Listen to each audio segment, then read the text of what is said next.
ಆರ್ಮಿಗೆ ಜೈ ಜವಾನ್ ಜೈ ಜವಾನ್ ಜೈ ಕಿಸಾನ್ ಜೈ ಜವಾನ್ ಜೈ ಕಿಸಾನ್ ಜೈ ಕಿಸಾನ್ ಜೈ ಜವಾನ್. ಎಲ್ಲರೂ ಕಿಸಾನ ಇಲ್ಲಿ.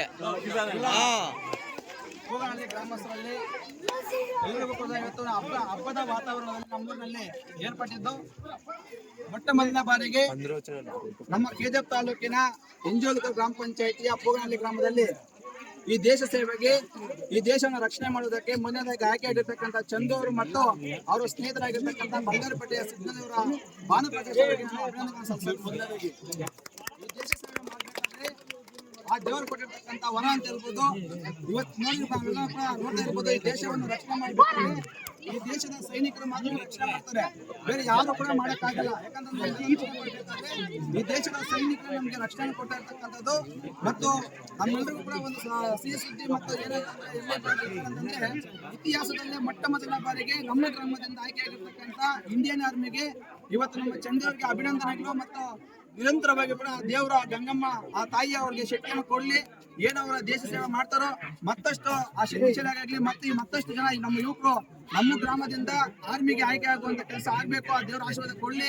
ಯಾರ್ಯಾರು ಪ್ರಯತ್ನ ಮಾಡ್ತಾರೋ ಅವರೆಲ್ಲರಿಗೂ ಕೂಡ ಪ್ರತಿಫಲ ಸಿಗ್ಬೇಕು ಅಂತ ಹೇಳ್ಬಿಟ್ಟು ನಾವು ದೇವರಲ್ಲಿ ವಿನಂತಿ ಮಾಡ್ತಾ ಇದೀವಿ.